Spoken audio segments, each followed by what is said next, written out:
Hello everyone, Bill C-11 and Internet Regulation, ARPA Merchandise, Ontario Adult God and Government Conference, Canada Summer Jobs Court Case, Bill C-4 Training coming up in British Columbia and Ontario, and Niagara ARPA's fundraising event. It is Wednesday, March 9th, and this is Quick Updates.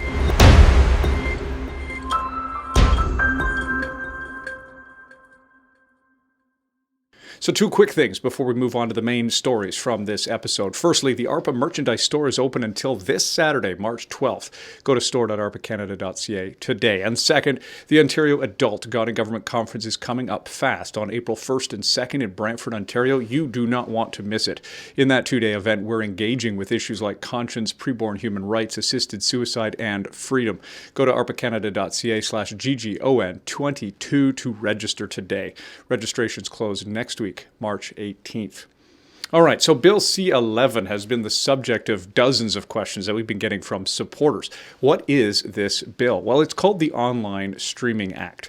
This act seeks to give the government more power over the internet. It's moving oversight over the internet under Canada's existing regulatory commission, the CRTC, in the same way that body currently regulates cable, radio, and more. Now, our main concerns are these. First, it doesn't do anything to protect individual users. The government did add an exception for individual users, but then added an exception to the exception.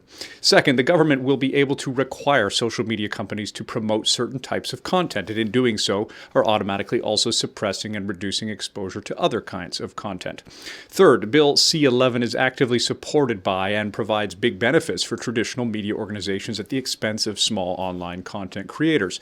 Fourth, and most concerning, is the way that the bill gives the CRTC oversight over Christian organizations and content creators and adds wording calling the regulatory body to actively promote gender expression and more.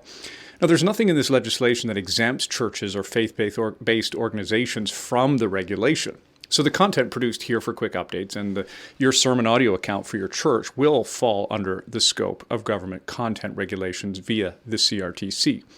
So there's even more to dig into with this bill, but we don't have the time to look at it here today. You can go to arpacanada.ca to read the full article analysis and to send an easy mail to your member of parliament today asking them to vote against this bill. Go to arpacanada.ca. All right, now Tabitha joins us to talk about a court intervention that she is taking part in. Thanks, Colin. You may remember that a few years ago, the Liberal government added an attestation onto the Canada Summer Jobs Program. That is, that applicants had to attest that they respected abortion in order to participate in the program. Well, the Toronto Right to Life challenged that attestation in court, saying it was an unjustifiable infringement of their freedom of expression. Now, unfortunately, late last year, the federal court denied that application, saying that, for one thing, that the government was justified because they said that the pro-life groups didn't respect the charter. Now, abortion is not a charter right.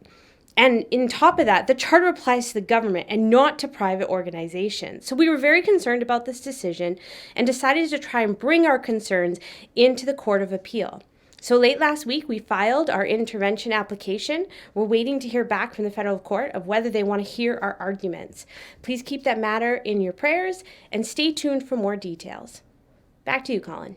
Thanks so much, Tabitha. Now, Mike and I were able to take in both Part 1 and Part 2 of the Bill C-4 training sessions that took place in Woodstock last week. Here's Mike.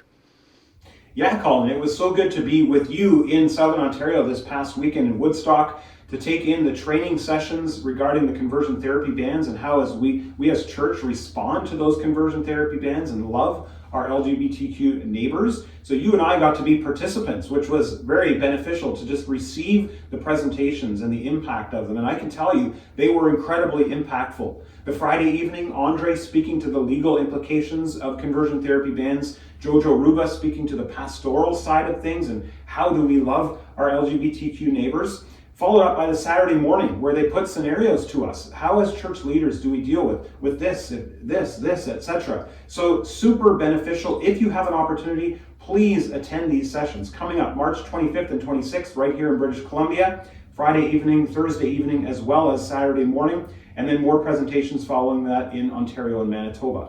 Please attend these. It's incredibly important that as church we learn how to speak into this issue. Back to you, Colin.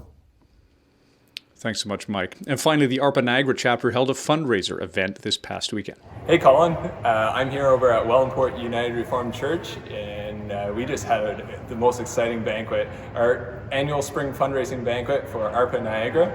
We had 200 people here for Dave Brewer's smoked brisket, beautiful meal. And then we filed here into the auditorium and listened to Andre Schutten speak on Canada's constitutional history. We learned a lot. The venue was perfect for it, the people were great, and we're just so thankful that we could host it this year. Again, we're off to the races. We're going to get started on our upcoming projects this summer, and back to you, Colin. Thanks so much, Aaron. That's it for Quick Updates. Thanks to you for watching. Please do like, share, and subscribe, and we'll see you next week.